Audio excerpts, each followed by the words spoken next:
It's all rainy and horrid outside. That's okay.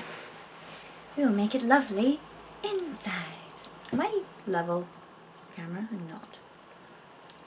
Now I am.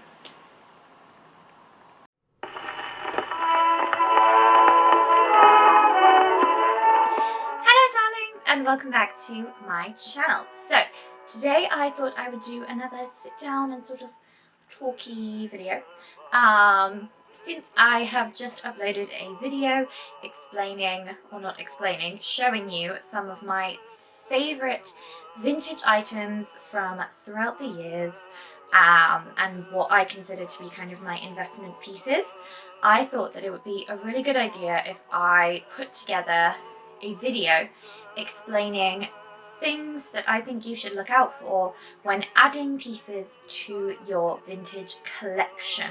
And when I say vintage, know that I mean both true vintage and vintage reproduction, which is what I buy, which is clothes made nowadays to look like clothes from the past. So brands like Collective, TopVintage, Band, Hell Bunny, all that kind of thing. So let's just get on started. So the major sort of thing, or one of the major things that you want to look for when you are adding a piece to your collection is the fit. Now this of course will depend on what era and style you tend to like to go for. Some people will prefer things to be much tighter, while others will prefer things to be looser, depending on like what era and style you go for. I generally like things to be very form-fitting.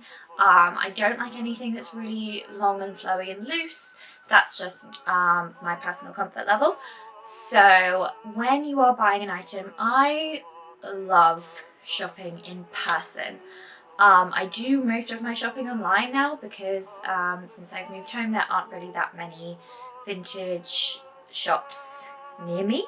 Although I did travel to my favourite vintage shop yesterday, which is Pocket Watch and Petticoats in Bury St Edmunds, and they had so many wonderful things, and I actually did buy the blouse and cardigan that I'm wearing today, which will both be linked in the description, don't worry, and as well as a new dress. So I find it so much easier to look for things in person, just because between brands, sizing can sometimes change a bit. So for example, this blouse I'm usually a size 10, but I needed a size 8 because the 10 was a bit too loose for me, and I found that the 8 fitted me a lot better. So I think it's just easier to get the right fit for you when you can try things on in person, but I know that isn't always an option.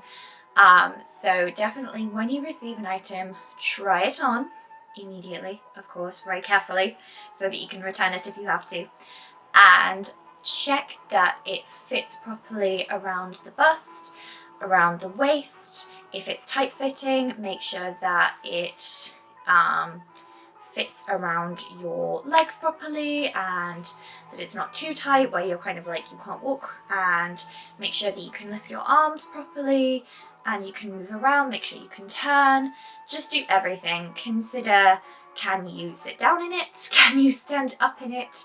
If you have to do things like getting in and out of a car, would that be an issue?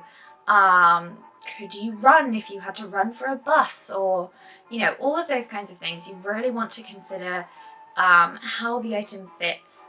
If it's something like a jumper or a cardigan, can you get clothes underneath it?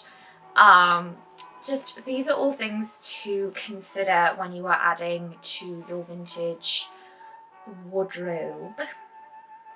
So definitely make sure that the clothing item is fitted to you properly, you are comfortable in it, that you can still move, that you can dance if you have to dance, just everything. Make sure that it's not something that you have to constantly keep tugging at or adjusting or pulling down or pulling up, or it's just such a hassle. You want to put it on and just go about your day and forget about it. The next thing that you should look for when you are trying on or buying new vintage clothes is quality. I just had a total like in the middle of there, so that's why I paused for so long. Oh my god, I can't talk today. My brain is so dead. I need caffeine. Where's my caffeine?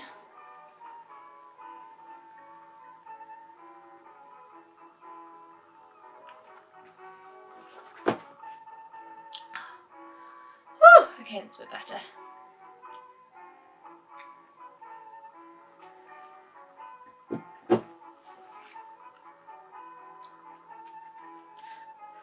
So, quality. The next thing that you really want to look for when you are buying clothes to add to your collection is the quality. Now, when I say quality, don't get confused with price. High-priced things can be low quality and vice versa. Just because something is much more expensive doesn't necessarily mean that it is going to be higher quality. So you really have to see it, try it, give it a look around. Areas that I would always say to look for are the seams underneath the arms. If there is a zip, look at the construction of the zip, look at the seams around it, try and if it's a zip that goes all the way up the back of a dress, for example, make sure that you can get it done up yourself, unless you always have assistance in doing up your clothes. But if you don't, make sure that you can get the zip done up yourself and that it's not going to cause any issues with like pulling under the arms or anything like that. Buttons, check buttons. I usually have to re-sew a lot of my buttons on like tighter fitting items that button down the front. I usually have to re-sew the buttons like right around here, obviously, because where the bust is, it can sometimes pull, or just if you're taking it on and off a lot, buttons can loosen. So I would really recommend, actually,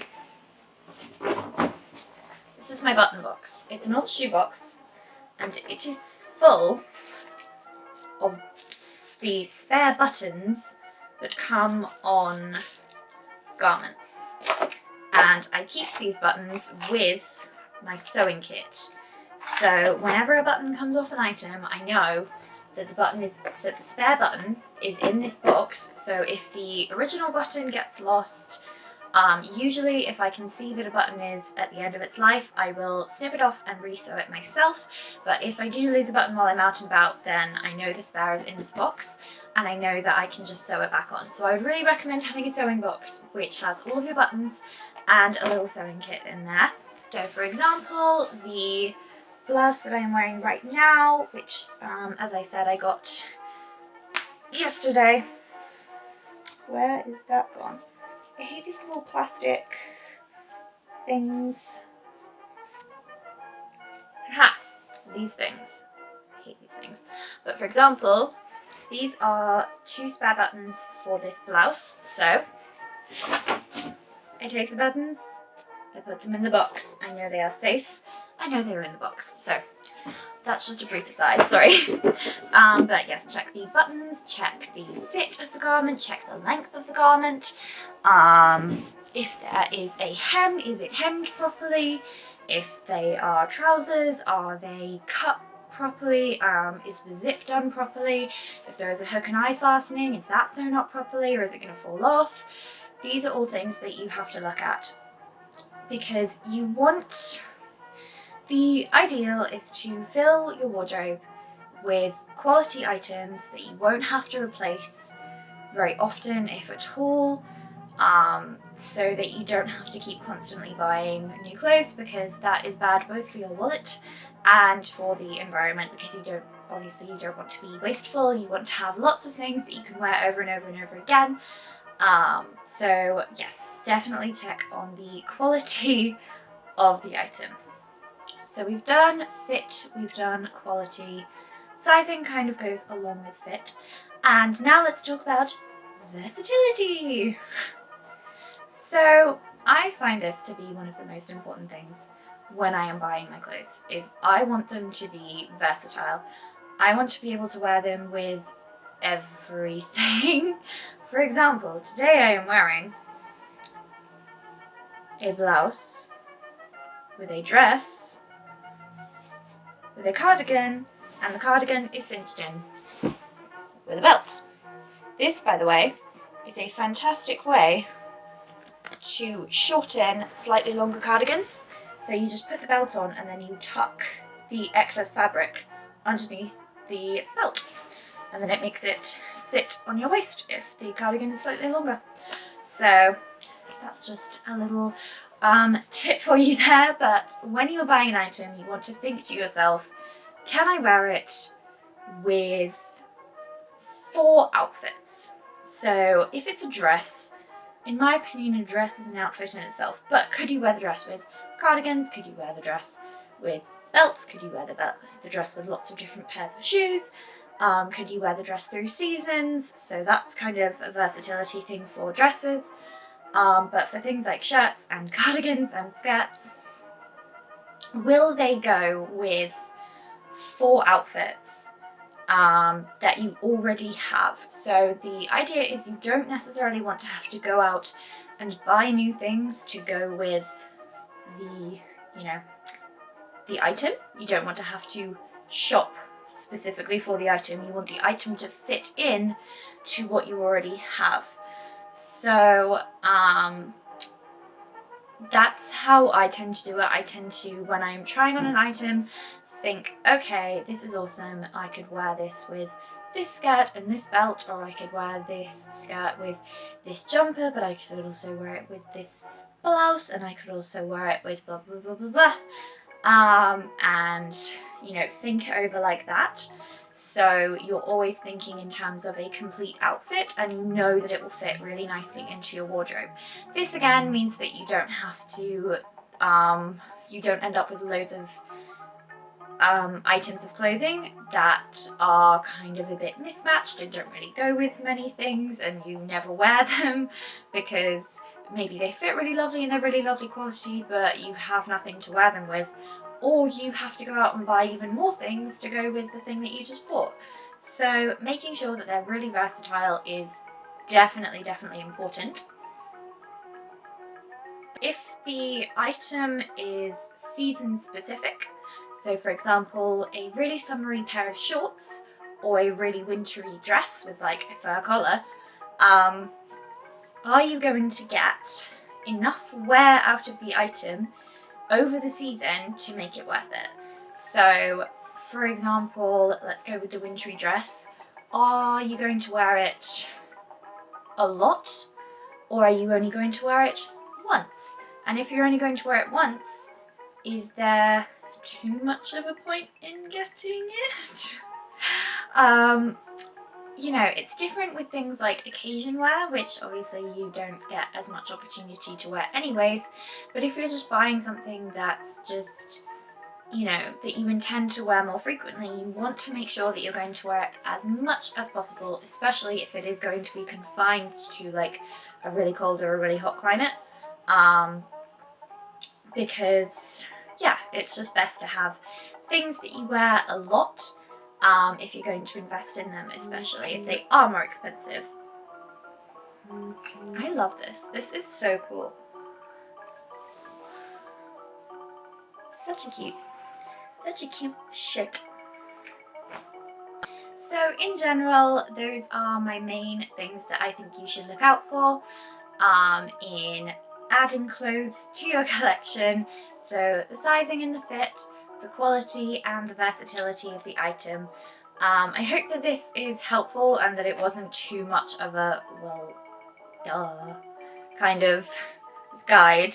But I think we all get caught up in buying fever sometimes, and it's something that I'm especially trying to cut down on, is buying things for the sake of it, and making sure that I only buy things that I really either fill a gap in my wardrobe or are things that I know I will wear to the ground and with as many different things as possible. So I hope that you enjoyed this little video.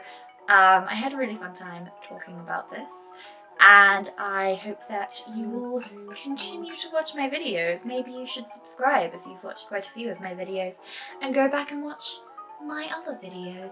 If you want to see my some of my most worn vintage reproduction pieces, you can look at my last lookbook, which I will maybe leave in one of those card things up here if I can figure out how to do that. If not, I will link it in the description below. You can follow me on social media, so if you want to see more of my outfits, you can follow me on Instagram at @averyvintagedarling, or you can follow me on Twitter at @vvintagedarling. If you want to hear a little bit more of my voice, you can follow my singing channel, which is Rhiannon Kelly, the Vintage Soprano. I hope you have a lovely, lovely day. Happy outfit creating, and au revoir! You know when your brain is just turning to mush in your head, and it's like, whoa, what am I saying? What am I saying? Who even knows anymore? I certainly don't.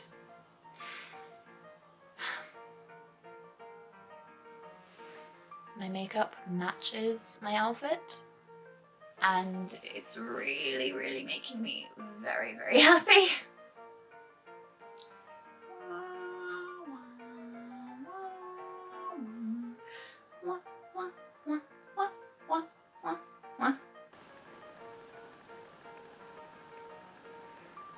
Brain fart. Thought track gone.